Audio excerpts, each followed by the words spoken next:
Hello বন্ধুগণ, সকাল সকাল বাচ্চাকে স্কুলে দিয়াই আমি আর আমার হাজব্যান্ড চলে গেছি বাজারে। ওইখান থেকে নিয়ে আসলাম অনেক সবজি। তার মাঝখান থেকে আমার বর বলল কি আজকে লাউ দিয়া মাছ দিয়া খাবো, ওই জন্য আমি জিরা আর লঙ্কাটা আগে বাটটা নিতেছি। আমি শিলপাটাই বাটটা নিই, তাহলে খাইতে খুব টেস্টি হয়। লাউগুলা ডুমো ডুমো করে কাটতে আমি ধুইয়া তারপরে কাটতেছি, নাহলে লাউ পরে ধুইলে জল জল বাইর হয় অনেক। লাউ আমি রেডি করে নিলাম। আজকে আমি রান্না করব উনানে, কড়াই চাপাইয়া দিছি উনানে। এখন আমি তেল দিতেছি। তেল গরম হওয়ার পরে আমি ওইটাকে আমরা বরেলি মাছ বলি, বরেলি মাছটা আমি ভাজ্যা নিতেছি। কড়কড়া করেই ভাজ্যা নিমো, একটু লাউয়ে দিব তো। তারপরে ওই তেলে জিরা সম্বার দিয়া আমি ডুমো ডুমো করে কাটতে রাখা লাউগুলো দিয়ে দিলাম। তারপরে ওই লাউটা একটু নাড়াচাড়া কইরা হলুদ আর লবণ পরিমাণ মতো দিয়ে দিলাম। হলুদটা একটু কমই দিই আমি লাউয়ে। সবাই তো লাউ রান্না করতে জানোই, কিন্তু সবার টেকনিকটা আলাদা না রান্না করার, এর জন্য। তারপরে আমি ঢাকা দিয়ে দিলাম।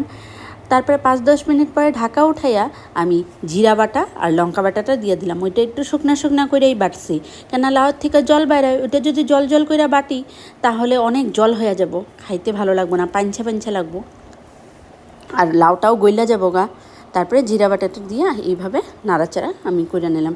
এই ছেলে গেছে স্কুলে, রান্নার অনেক তাড়াতাড়ি, খুব তাড়াতাড়ি রান্না করছি। আসলেই ওরে স্নান করা নিয়ে আসে। এবার ঢাকা উঠাই আমি চিনিটা দিয়ে দিলাম। অনেকে নামানোর আগে চিনি দেয়, আমি এই টাইমেই চিনিটা দিয়ে দিই।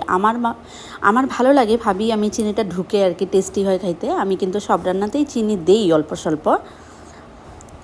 আমি ভাবি চিনি আর লবণটা দিলে ব্যালেন্স হয় আর কি, মানে মুখে লাগে। এখানে জল দিয়ে দিলাম তাড়াতাড়ি উতলানি আসাতে আমি ভাজা মাছগুলো দিয়ে দিলাম।